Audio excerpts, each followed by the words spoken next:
Okay, we've all heard about the ketogenic diet and how much different it is than our traditional daily eating habits, but only eating fat? Won't you die of a heart attack?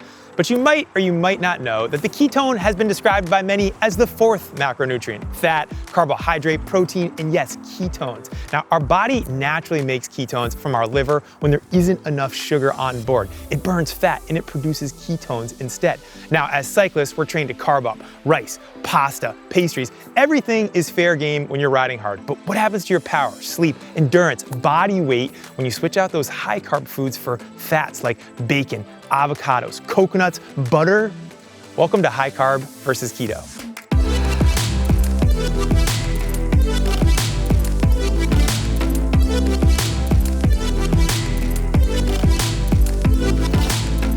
Today's video is not going to be a deep dive into all the technical aspects of ketosis in the ketogenic diet.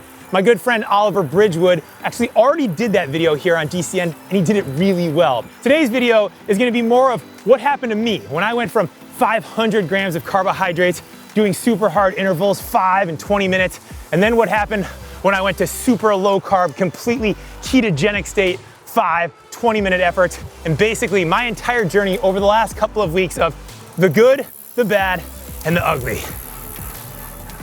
Now, for anybody that doesn't know about the ketogenic diet, very simply, it's a super low carbohydrate diet. It involves your body producing a chemical called a ketone. Now, to get there, basically you don't eat any carbohydrate or sugar, and you stick to a very strict diet, which we're gonna talk all about. But first, we're gonna eat a regular carbohydrate-laden lunch, and then we're gonna go out and tear up some 5 and 20-minute efforts, fully carved up, to see what we can do. All right, so we're waiting for lunch to be done. Today's lunch is a frozen burrito that I'm warming up. Delicious burrito, no meat for lunch. Just go with the carbohydrates. It's done. I'm gonna add a couple tortilla chips, some salsa, some avocado, maybe a little greens next to it. You know, regular, just life. Delicious. So let's get into this. So we're just finishing up our warm up before we hit out for this first 5-minute effort, fully carved up. You guys saw what I had for breakfast, and now it's time to do the work. After that, I'm gonna do a 20-minute effort, again, all carved up, hopefully. It is warm out today, 94 degrees right now, pretty high humidity, but legs feel good, heart rate's reactive, so fingers crossed. Here we go, 5 minutes.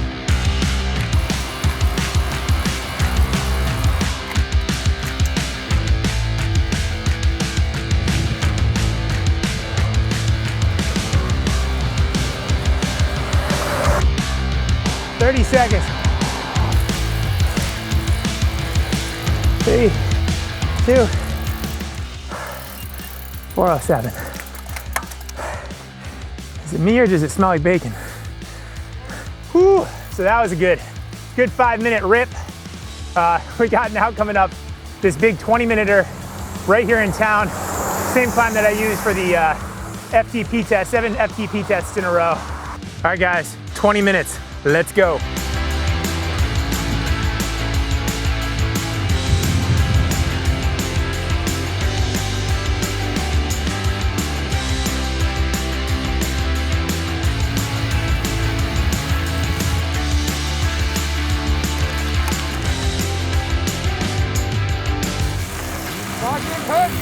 Come on, buddy, come on.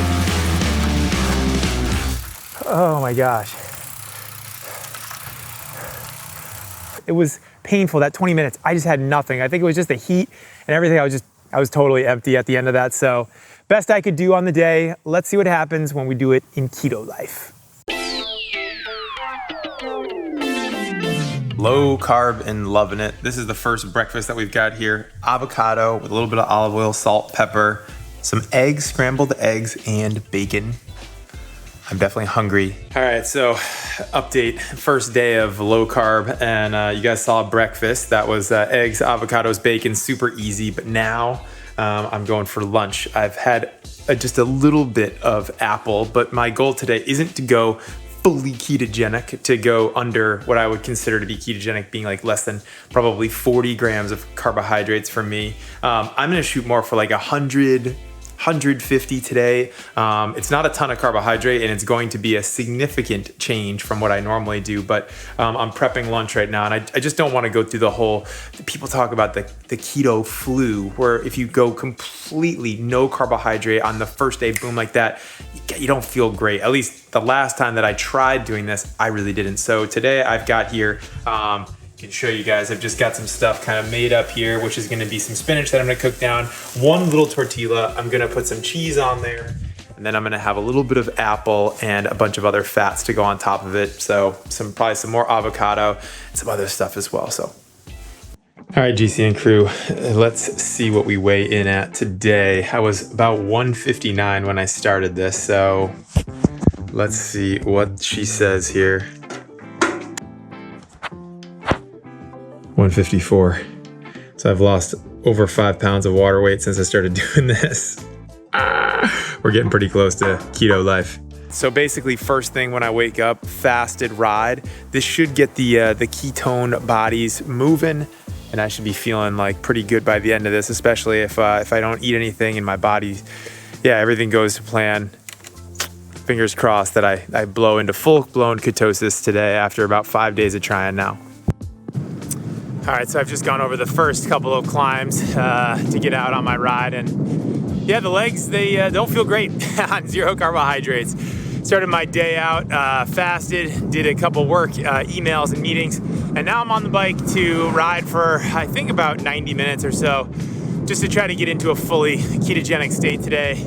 It's Monday, the sun's shining, it's hot, so got some sunscreen on. I want to say the legs feel good, but they don't. They just don't. All right, it was like 90-ish minutes fasted, even a little more. I'm super parched. I'm really hungry. I haven't eaten in like almost 15 hours. So definitely ready to eat something, ready to get some fluids in me, some electrolytes, and looking forward to feeling a little bit better. Hopefully this fasted ride, this big fasted session from last night up to today, now will give me that bump to get me over the hump, get my body producing some ketones and starting to utilize them for some energy. All right, so I came back from the ride. I had to hop into a meeting. That went an hour long, so I'm really brewing now, and I know that I'm producing some amount of ketones because I haven't eaten in like 18 hours. I'm starving. I'm truly cannot wait to make lunch after this, or whatever we'll call it.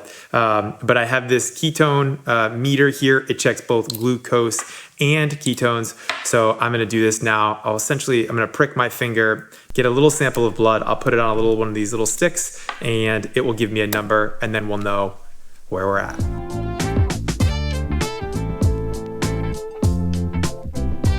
Okay, so we are at 0.4 officially. I've been having a super hard time getting into full-blown ketosis. I'm definitely not doing something right. Something's just not working. So I started to think about some friends that know about food, could potentially give me some moral support. And one person that came to mind was my good friend, Seamus Mullen. And Seamus is a cyclist. He's a chef. He's an author. He's written 2 books, Hero Food and Real Food Hills. And they're all about how to use food to feel better. And he's done the ketogenic thing on and off for a super long time, and we've had a lot of conversations about it. So I figured I'd get him up on the line, and hopefully he'd give me some tips and pointers on how to maybe make this go a little bit smoother. Seamus, I'm in a pinch. I need your advice, as always, on food things. Talk to me. Tell me what you know about the keto stuff. So what's probably happening, and this is a common pitfall for folks when they first experiment with keto, is that it's hard to actually get your fat levels high enough to get you into deep nutritional ketosis. And by having those higher levels of protein, you actually are kicking yourself out of ketosis. So you're going through something called gluconeogenesis, where you're actually converting the protein into glucose. And so we really want to make sure, and that's one of the hard things about when you do half-ass keto, you actually don't benefit from keto as much as actually going into a deep dive of ketosis. The fasted bike rides in the morning are great. That's a great start. I mean, that's what I do every day. You know, sometimes I cheat a little bit, and I do have some ketone esters in the morning before I ride. But you know, that anything we're up to like a 2.5 hour, 3 hour bike ride in the morning, I do in a fasted state. And I feel so much better when I do that. Yeah. And what do you think about just adding like oil on top of things, whether it's olive oil or avocado oil, because that's where I feel like if I'm gonna up stuff, because I don't feel like I can eat any more than I'm eating. Like I feel very satiated. And I think, like you said, my spidey sense is that my protein was too high, and the gluconeogenesis thing is real for me. Now, the thing that, again, to be careful is that if you are protein heavy and you're just adding more fat, then you're going to create this surplus of calories. Because think about how much, how many calories are in 2 tablespoons of olive oil. It's not, it's not insignificant. You're adding 40, 50 calories as you go, and that's going to add up. So, for an athlete, it's not such a big deal. But if you're really trying to trim down and lose weight, then it is a big deal, because you're not going to get you're not going to access the white fat and start burning your own white fat. So yes, add that fat in, but make sure you're doing it so that you're not topping off your total caloric intake too high. Got it. Okay, then. Yeah, I definitely think now, having just chatted it out, I think for sure the protein's too high, because I was eating, the other day I just had I had a steak, I had eggs in the morning, a steak, I had lots of nuts and stuff like that. So you're right. The protein's way too high without enough fat, and I need to add in oil. It is a little hard to get over the hump. I have to say that for me, I think is the thing, is it's like you go from so many carbohydrates and so many weird different things, and you do shrink that the foods that you can't eat way down. And then now all of a sudden, I'm eating just a lot more fat, really. Yeah, it's a hard thing to be sustainable, because I think for a lot of people, there's one thing called dirty keto, which is what is the easiest way to jump into it. And that's just eating a ton of cheese, eating butter on everything, slathering fat everywhere.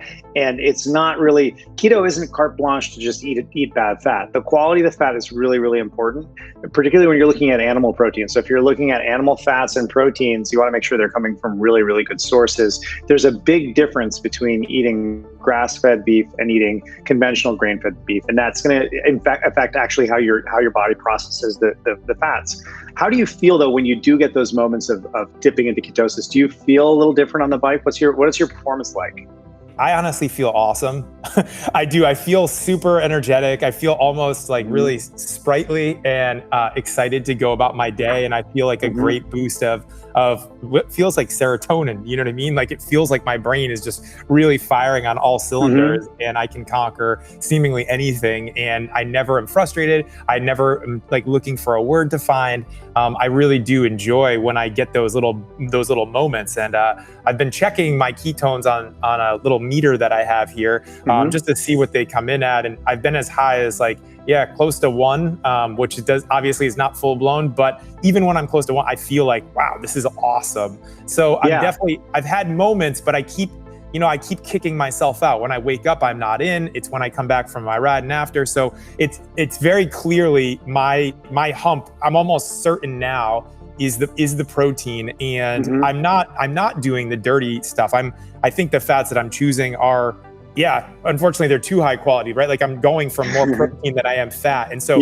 finding the right type of fat is going to be my key. And so hearing what you're saying is what I absolutely need to do. And to answer your earlier question about how it's affected my cycling performance, you're right. I went through 3 or 4 days of really, I would call hell. It was hard. You know what I mean? Yeah. I tiered myself down from 500, 400, 300 grams of carbohydrate a day, to basically like slicing that to 50 grams a day, which has been really hard on my body, and some really poor nights of sleep. But now, like I said, I'm getting closer. I can see the light at the end of the tunnel, but it felt like my legs were like, the worst legs I've ever had my entire life the last 5 days. I've never felt them be so depleted and dead and useless. Like I was pedaling squares. It didn't even feel, nothing felt good. Well, that's actually a good thing to experience, because now your body's starting to rebuild and reprogram. And so when you reprogram and you learn how, you sort of treat your metabolism, how to access this ketogenic system, then you can become sort of work on 2 different fuel systems. It's almost like being a hybrid car, where you can work on, you can be a carb burner, but you can also be a fat burner. I'm gonna crush this now. I feel like I've got your energy. I feel like I can see it. I feel it now, and I think I've got my bearings under me. I want to thank you for your time, and it's always good to see you. Man. I'll let you know. I'll keep you in the loop on how I do this whole carbohydrate versus keto thing. It's super interesting. Thank you, Fabian. Man. All right, take care. All right, everyone, so I just got back from a 2-hour ride, and it has finally been almost over a week and a day, and today is the first day that I'm in what we would call like a mild state of ketosis, but basically my ketones that my body is producing, I'm able to measure, and it's just come out at 1, so I'm gonna show you guys here, give myself a prick, get some of this blood going. And I'm just gonna stick it onto this strip like I showed you guys before. Then it will bring it down here. Let's see what she's at now. I've had a couple snacks. 0.7, so I was at 1 when I came in from my ride, but I'm now at 0.7, so my body's fully starting to produce ketones now that it needs them. I'm really happy about that because now I can start the 5 and 20 minute tests over the weekend and get this video finished out with some cool findings. And yeah, I'm gonna have my lunch because I'm starving, but I was really excited to share the news with you that we've broken that 0.04 threshold. We've made it to 1.0. I'm super excited about that. Upward and onward from here. All right, everyone, the moment of truth. Today's the day that I'm gonna go out and give it as hard as I can in a completely ketogenic state. So basically, I haven't eaten carbohydrates in almost about 9 or 10 days now. So today I'm gonna go out and I'm gonna do that 5-minute and that 20-minute effort. One of the things that hasn't been great for me is my sleep has not been awesome in ketosis. I haven't really been able to nail that down, although I'm hoping over the coming days and weeks I'm able to figure out exactly what's going on with that and let me get back in a little bit better. All right, so 5 minutes, all out keto. Here we go.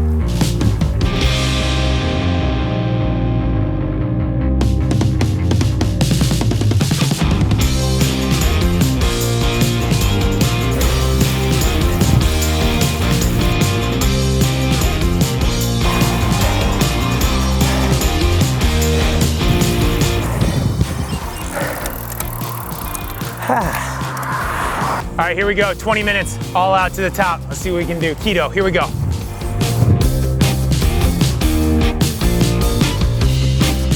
Yeah, heart rate's 173.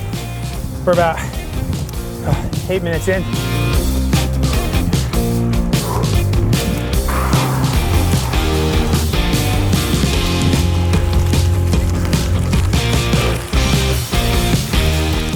Seventeen and a half minutes, 179 heart rate, 346. Come on. Come on, pal. Push it. Push it.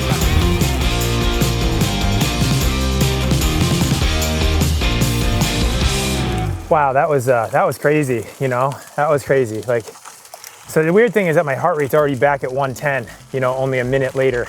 So let's take a look at some of the data that we were able to collect from doing this experiment. So we're gonna start out with the high carb day, which was July 23rd. Now I did 2 different tests, if you remember. I did a 5-minute all out test, and then I did a 20-minute like threshold all out effort. I weighed in at 72.5 kilograms for that. And for my 5-minute effort, I did 407 watts. And for my 20-minute effort, I did 341 watts. For a watts per kilogram of 5.61 for my 5-minute effort and 4.7 for my 20-minute effort. Now, let's jump over to the low carb side. I did my 5-minute power at 391. I did my 20-minute power at 347. Now, my body weight, 69 kilos. Yes, I was much lighter for this, in fact, and it is not insignificant and it's real. So when you look at this, my 5-minute watts per kilogram is 5.66 and my 20-minute watts per kilo was 5.0. And if you guys don't know how the math on that is, basically you take your power output, you divide it by the amount of kilograms you have, and it gives you a number, and that's your watts per kilogram. So pretty clearly, I've gone faster at a higher watts per kilogram on the low carb side, not because of raw power output, but because of being lighter and my power to weight ratio being higher. So let's talk about a couple of other metrics that I measured when I was there. I used my Whoop band again this time, and on the high carb day, I was actually in the green, feeling really good, an HRV of 61 and a resting heart rate of 44, which for me is almost perfect. That's like an ideal day. I'm training hard on that day. I feel good. Everything's moving and shaking. But on my low carb day, I had been having a hard time getting into ketosis, and my sleep was kind of going up and down, and this was not a good day, but I had already planned the day to shoot it, and I knew I was going out. So even though I was in the red, I had no idea what to expect, but my resting heart rate was lower at 42 and my HRV was 37. And so all that says is that on my high carb day, I was in the green, ready to go. And on my low carb day, I was not in my best state, and I still went faster. And that showed up too on my on the tools that we use to measure how far I went. I actually went further. I even broke my record that I set with the 7 FTP tests. I actually broke that on the low carb day. So I know that I did a lot of good work out there. I just can't tell you that I was expecting to go so much faster on the low carb day than I did on the high carb day. I was very much expecting that my 5-minute high glycolytic, like sugar burning effort would definitely yield a better result. But because of my decrease in body weight and because of my ability to still put out a lot of power on that day, I was able to hang on and go faster in both of those tests in the low carb day. So let's talk about the conclusions of this crazy experiment that we just did. First, if you're going to consider doing anything like the ketogenic diet, you absolutely need to talk to a healthcare pro, someone that works in diets, a nutritionist, somebody like that, because you don't want to have any problems like this. You don't want to just jump into having 400 grams of fat per day and calling it good because that's what you saw in the show. Please don't do that. That would not be a good look.